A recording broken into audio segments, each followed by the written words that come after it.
Hello students, कैसे हो। मैं संदीप शर्मा और आप देख रहे हो मेरा यूट्यूब चैनल बिक्स इंस्टीट्यूट, जिस पे आपका स्वागत है। तो बच्चों, प्रीवियस क्लास में अपन क्या कर चुके हैं कि आपकी अगर कोई कुचालक प्लेट ली जाए जो आवेशित हो तो उसके कारण विद्युत क्षेत्र की तीव्रता है, उसकी दिशा क्या होती है, उसका परिमाण क्या आता है और वो किन किन राशियों पर निर्भर करती है। आज की क्लास में अपन ये पढ़ेंगे कि जो परत थी अपन ने जो पीछे ली थी वो तो थी कुचालक। अगर चालक परत ली जाए तो क्या होगा। तो सबसे पहले आपका ये समझना जरूरी है कि सर चालक परत और कुचालक परत में अंतर क्या होता है। तो अगर चालक परत और कुचालक परत की बात की जाए तो जैसे मैंने ये कोई एक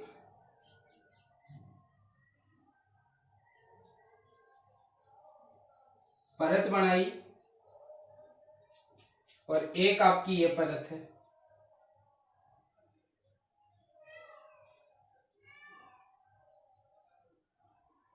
अब अगर आप इन दोनों को देखोगे तो अगर इसको आवेशित किया जाए तो इसका आवेश है वो फ्रंट पे तो होगा ही, उसके साथ साथ इसकी बैक साइड पर भी आपको आवेश देखने को मिलेगा। और अगर वहीं मैं अगर इस परत की बात करूं तो इस परत को दिया गया आवेश केवल आपको एक ही साइड मिलेगा, दूसरी साइड आपका आवेश है वो क्या रहेगा, अनुपस्थित रहेगा। जैसे अगर अपन बात करें तो इसको आप एक परत मानो, तो ये परत में आपका आगे का हिस्सा है वो तो क्या है, आवेशित है, और अगर पीछे का हिस्सा अनावेशित है तो आप कहोगे कि ये परत कुचालक होगी। और वहीं अगर अपन क्या करते हैं कि इसके आगे के हिस्से में और पीछे के हिस्से दोनों में हिस्से में अगर आवेश पाते हैं तो उसको नाम दिया जाएगा चालक परत। तो इस तरीके से पट्टिकाएं या परत दो टाइप की हो सकती है, एक कुचालक और एक चालक। कुचालक को जहां आवेश दिया जाता है वो आवेश वहीं रहता है, उसके पीछे के हिस्से में आवेश अनुपस्थित रहता है। चालक परत आपकी वो परत होती है जिसको आवेश दिया जाए तो आगे के हिस्से में तो होगा ही, उसके साथ साथ पीछे के हिस्से में भी होगा। तो एक अंतर तो ये हो गया कि इसमें आवेश दोनों हिस्सों पे होता है और इसमें आवेश एक ही हिस्से पर होता है। अब अगर मैं इन दोनों परतों को, ये इसके आगे का हिस्सा है, ये पीछे का हिस्सा है, ऐसे इस परत का ये आगे का हिस्सा है, ये इसके क्या पीछे का हिस्सा है आपके पास। तो इसको आवेशित करेंगे किसको, चालक को, तो इसके दोनों हिस्सों पे आपको आवेश देखने को मिलेगा। और अगर इसको आवेशित किया जाए तो इसके केवल एक ही हिस्से पर आपको आवेश देखने को मिलेगा। तब आप ये कह सकते हो कि ये जो बीच में मैंने खाली स्थान छोड़ा है वो इन दोनों परतों के बीच का भाग है, और दोनों परतों के बीच का भाग है। तो इस भाग में अगर अपन विद्युत क्षेत्र की दिशाएं देखें तो आप कह सकते हो कि इस P1 का विद्युत क्षेत्र इधर होगा EP1, ऐसे इस P2 भाग का विद्युत क्षेत्र होगा EP2 इस तरफ, जबकि इसमें तो एक ही भाग है इसलिए विद्युत क्षेत्र आपका EP1 मिलेगा।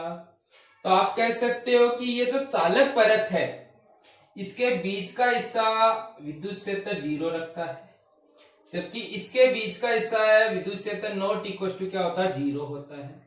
तो सेकेंड अंतर आप ये कह सकते हो कि चालक परत जो होती है उसके मध्य भाग में जो परिणामी विद्युत क्षेत्र है वो 0 होता है, जबकि कुचालक परत के मध्य भाग में विद्युत क्षेत्र नॉट इक्वल टू 0 होता है। तो बच्चों, चालक और कुचालक परत में ये दो मेन अंतर होते हैं, बाकी उनका व्यवहार है वो एक जैसा सा होता है। आपको जो दो अंतर है वो याद रखने हैं कि चालक परत के दोनों हिस्सों पर आवेश होता है। दोनों हिस्से कौन से, आगे का हिस्सा और पीछे का हिस्सा। जैसे मान लो कि आप एल्यूमिनियम के किसी गेट की बात करोगे तो एल्यूमिनियम के गेट को अगर आवेशित करोगे तो एल्यूमिनियम के आगे और पीछे दोनों के हिस्सों पे आपको क्या मिलेगा, आवेश देखने को मिलेगा। वहीं अगर आप किसी लकड़ी के गेट की बात करोगे तो लकड़ी के गेट में केवल आपको एक ही हिस्से पर आवेश मिलेगा, पीछे के हिस्से पे आपको आवेश 0 मिलेगा। तो इस तरीके से आप कह सकते हो कि एल्यूमिनियम के गेट का जो बीच का भाग होता है उस बीच के भाग में विद्युत क्षेत्र 0 होता है, जबकि आपके पास लकड़ी के भाग में विद्युत क्षेत्र आपको क्या मिलता है, नॉट इक्वल टू 0 मिलता है। तो इस तरीके से ये दो अंतर निकालने ध्यान रखने हैं, और इन्हीं दो अंतरों को ध्यान में रखते हुए अभी अपन देखेंगे कि चालक परत का विद्युत क्षेत्र कितना आता है। तो बच्चों इन दोनों का अंतर तो क्लियर होगा, आपको कोई दिक्कत नहीं है। अब अपन बात कर रहे हैं कि अगर कोई चालक परत ली जाए तो उस चालक परत को अगर आवेशित किया जाए तो उसके कारण विद्युत क्षेत्र कितना उत्पन्न होगा। एक चीज और ध्यान रखना बच्चों कि चाहे चालक परत हो या कुचालक परत हो, जैसे मैंने ये कोई परत रखी और ये मैंने कोई एक बिंदु लिया, अगर इसको प्लस आवेश दिया तो चाहे ये चालक हो और चाहे कुचालक हो, विद्युत क्षेत्र लंबवत आपका बाहर की ओर होगा। और यहीं अगर मैंने ये आवेश माइनस का ले लिया तो ये जो विद्युत क्षेत्र है वो लंबवत कहाँ होगा, अंदर की ओर होगा। तो बच्चों आपको ये ध्यान रखना है कि चालक और कुचालक परत जो होती है, चाहे चालक हो या आपकी कुचालक परत ली जाए, विद्युत क्षेत्र जो होता है दोनों का वो अभिलंबवत या तो बाहर की ओर मिलेगा या आपको अंदर की ओर मिलेगा। तो आपका चालक परत का जो विद्युत क्षेत्र की दिशा होती है वो सिमिलर होती है किसकी, कुचालक परत के विद्युत क्षेत्र की दिशा के आपके पास। अब अपन परिमाण निकालने के लिए अपन एक परत मानी है जिसका पृष्ठ आवेश घनत्व कितना लिया है, सिग्मा, और इस पट्टिका से r दूरी पर एक स्थित बिंदु लिया है जिस पर अपन को विद्युत क्षेत्र की तीव्रता क्या करनी है, ज्ञात करनी है। तो इसके लिए अपन ने एक ये परत बनाई है और इस परत को अपन ने आवेशित कर दिया है।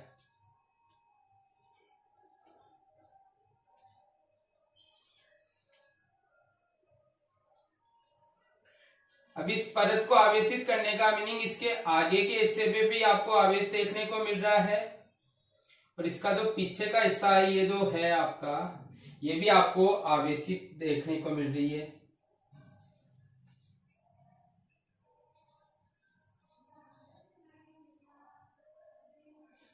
ये इसका फ्रंट हिस्सा है और ये इसका पीछे का बैक हिस्सा है जिसको आप डॉटेड लाइन से शो कर सकते हो ऐसे।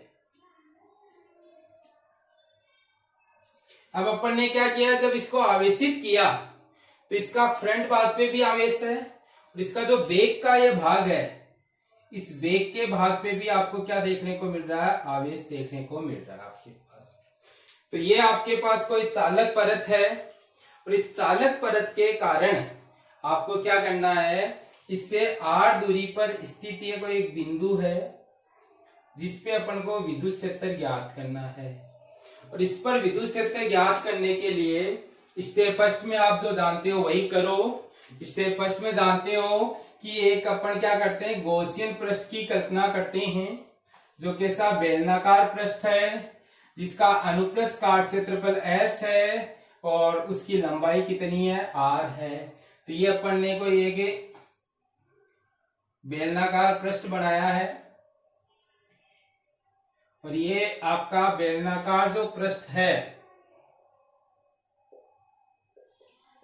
इस बेलनाकार पृष्ठ को आप कह सकते हो कि कैसा है, गॉसियन सतह है आपकी। इस गॉसियन सतह में परिबद्ध आवेश की बात करोगे तो आप कह सकते हो कि इसका जो पृष्ठ क्षेत्रफल है या अनुप्रस्थ काट जो क्षेत्रफल है किसका, गॉसियन सतह का, वो कितना s है। और इस परत का जो क्षेत्रफल है वो भी आपने कितना माना है, s माना है आपके पास। तो इस पे जो आवेश होगा वो पृष्ठ आवेश घनत्व के सूत्र से जो प्रीवियस क्लास में भी पढ़ा है, आवेश बटा क्षेत्रफल लिख सकते हैं। और इस आवेश बटा क्षेत्रफल से सिग्मा बराबर q बाई एस लिख दिया। तो यहाँ से q बराबर निकल कर आ गया सिग्मा इंटू एस। तो यहाँ से कुल आवेश किसके अंदर, गॉसियन पृष्ठ के अंदर, वो निकल कर आया सिग्मा एस। तो गाउस के नियम से फाई बराबर summation q upon epsilon not, तो यहाँ से सिग्मा एस अपॉन में एप्सिलॉन नॉट। बच्चों अपन ये जल्दी से करेंगे क्योंकि ऐसा ही अपन क्या कर चुके हैं, प्रीवियस क्लास में कर चुके हैं। तो ये तो आपकी स्टेप फर्स्ट में हो गई। स्टेप सेकेंड में वही बंद पृष्ठ के लिए विद्युत फ्लक्स के सूत्र से, तो फाई बराबर इंटीग्रेशन ई डॉट ds, और ये किस पे करेंगे, एस पर, जो गॉसियन सतह है, जो कैसी है, बेलनाकार। अब इस बेलनाकार सतह के अगर भागों की बात करोगे तो इसमें एक वृत्तीय भाग S1 जो बाईं ओर है, दूसरा वृत्तीय भाग S3 जो आपके पास इस तरफ है, और तीसरा वक्र पृष्ठ तो आप कह सकते हो कि ये वाला भाग तो S1 है। यहां मैंने बीच के भाग को S2 नाम दिया और इस भाग को S3 नाम दिया। अब ये 3 फ्लक्स मिलेंगे तो अपन ने 3 बार लिख दिया। डॉट आया तो अपन ने क्या लगा दिया, कोस लगा दिया। एज इट इज अपन ने पीछे कर चुके हैं बच्चों, कोई दिक्कत नहीं आनी चाहिए। वही 3 भाग होने के कारण 3 फ्लक्स मिले। डॉट आता तो कोस का यूज लेते हैं, तो कोस का यूज ले लिया। अब आपको ध्यान रखना है कि जो S1 पट्टिका का जो आंतरिक भाग है, वो S1 है जो पट्टिका के आंतरिक भाग की ओर दिष्ट है। देखो ये आपका अंदर की ओर है और ये अंदर की ओर है, तो आप ये कह सकते हो कि यहां आपका E0 है, और आप यहां लिख सकते हो क्योंकि यह पट्टिका के अंदर की ओर है। और अंदर की ओर अभी पढ़ के आए हैं कि चालक पट्टिका में अंदर का जो विद्युत क्षेत्र है वो क्या होता है, 0 होता है। तो आप कह सकते हो यहां 0 है। दूसरा, अगर यहां आपको एक छोटा सा अल्पांश लो तो इसका क्षेत्रफल सदिश ds तो इधर आएगा, तो इसका विद्युत क्षेत्र E आएगा। इसलिए आप कह सकते हो यहाँ 90 डिग्री का कोण है। तो पृष्ठ S2 पर E लंबवत है ds के, थीटा 90 है, तो कोस थीटा 0 पुराना का पुराना। और इस भाग पे अपन ने एक छोटा सा टुकड़ा लिया जिसका क्षेत्रफल सदिश ds बाहर की ओर, E आपका बाहर की ओर। तो आप कह सकते हो S3 पर E समांतर है ds के, जिसके कारण थीटा 0 हो गया और कोस थीटा की वैल्यू क्या निकल कर आ गई, 1 निकल कर आ गई। तो अब आप इन तीनों में यहां 0 रख सकते हो, यहाँ कोस थीटा 0 रख सकते हो और यहाँ कोस थीटा 1 रख सकते हो। तो आपने क्या किया, S1 0 ds cos theta plus S2 E ds 0 plus S3 E ds और इस कोस थीटा की जगह 1 रख दिया। तो बच्चों आपने क्या देखा कि ये 2 भाग तो हो गए 0 और केवल एक भाग से फ्लक्स निकल कर आया। ये E नियत होने के कारण बाहर ले लिया और integration S1 ds sorry S3 ds, ये आपका S3 है। फिर इस S3 ds का मीनिंग इस भाग का क्षेत्रफल, इस भाग का क्षेत्रफल 1 बेलन के अनुप्रस्थ काट क्षेत्रफल S के बराबर होगा। तो इसको अपन इंटीग्रेशन S1 ds को S लिख सकते हैं, जिससे फाई बराबर ES निकल कर आ गया, जो समीकरण नंबर 2 हो गया। तो बच्चों इस स्टेप सेकंड में आपको क्या ध्यान रखना है कि आपका जो बेलनाकार पृष्ठ या गॉसियन सतह लेते हैं उसके एक भाग पर तो कोण 90 और का होने के कारण कोस थीटा 0 हो गया, और एक भाग पर आपका जो है वो पट्टिका के अंदर की ओर होने के कारण E 0 हो गया, जिसके कारण ये भाग 0 हो गया। तो केवल एक ही भाग से फ्लक्स मिला और वो कितना मिला, ES। अब दोनों की तुलना करते हैं, 1 और 2 की। तो यहां से ES आया, यहां से sigma S upon epsilon not आया। तो S से S तो कट गया और E बराबर निकल कर आया सिग्मा अपॉन एप्सिलॉन नॉट, जिसको Q अपॉन में S एप्सिलॉन नॉट भी लिख सकते हैं आपके पास। तो बच्चों आपने क्या देखा कि जो चालक परत का विद्युत क्षेत्र आया वो कुचालक परत के विद्युत क्षेत्र से दुगुना आया। देखो E कुचालक जो था वो तो आया था सिग्मा अपॉन 2 एप्सिलॉन नॉट, और E जो चालक आया है वो आया सिग्मा अपॉन एप्सिलॉन नॉट। तो इन दोनों को अगर आप कंपेयर करोगे तो दोनों को कंपेयर करने पर अपन को ये दिखा कि ये वाला विद्युत क्षेत्र इस वाले विद्युत क्षेत्र से दुगुना है। तो आप कह सकते हो कि कुचालक का विद्युत क्षेत्र चालक से आधा होता है, या चालक का विद्युत क्षेत्र कुचालक से क्या होता है, आपका दुगुना होता है। दूसरा, आप यहां से कह सकते हो कि इसमें भी कहीं दूरी नहीं आई, तो अपन कह सकते हैं कि इसकी विद्युत क्षेत्र की तीव्रता का जो परिमाण है वो दूरी पर निर्भर नहीं करता, यानी कि आपके पास इस तरीके का ग्राफ बनेगा। इसमें आप ये कह सकते हो कि ये कैसा विद्युत क्षेत्र उत्पन्न करेगा, एक समान विद्युत क्षेत्र उत्पन्न करने का कार्य करेगा। नेक्स्ट अगर देखोगे तो ई समानुपाती सिग्मा के है, तो ई का सिग्मा के साथ जो आरेख बनेगा वो एक स्ट्रेट लाइन बनेगी। तो इस तरीके से बच्चों आपके पास चालक और कुचालक परत में 3 मेन अंतर हो गए। पहला अंतर चालक को दिया गया आवेश दोनों पृष्ठों पर वितरित होता है, आगे और पीछे।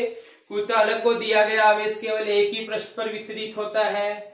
दूसरा, चालक परत के मध्य भाग में विद्युत क्षेत्र शून्य होता है, जबकि कुचालक परत के मध्य भाग में विद्युत क्षेत्र शून्य नहीं होता है। और तीसरा, चालक परत का जो विद्युत क्षेत्र होता है वो कुचालक परत के विद्युत क्षेत्र से कितना होता है, दुगुना होता है। तो बच्चों ये आपके पास चालक परत के कारण विद्युत क्षेत्र हो गया। तो आपको दोनों की डेरिवेशन सिमिलर है, केवल थोड़ा सा डिफरेंस याद रखना है कि चालक परत में फ्लक्स है वो केवल एक ही भाग से मिलता है, बाकी 2 भागों का फ्लक्स 0 होता है, जिसका एक कारण तो होता है कि एक भाग पर तो विद्युत क्षेत्र 0 होता है और दूसरे भाग पर cos थीटा की वैल्यू 0 होने के कारण आपका फ्लक्स 0 होता है। तो बच्चों इसमें कोई दिक्कत नहीं है, किसी बच्चे को दिक्कत हो तो वो कमेंट सेक्शन में कमेंट करके पूछ सकता है। और बच्चों निवेदन है कि आप वीडियो को लाइक कीजिए, शेयर कीजिए और इसी के साथ साथ कमेंट करके मेरे को ये जरूर बताइए कि मेरा पढ़ाया हुआ आपको समझ में आता है या नहीं आता है, और मेरा जो पढ़ाने का तरीका वो आपको किस तरीके से लगता है, इसके बारे में आप कमेंट सेक्शन में कमेंट करके जरूर बताएं। Thank you.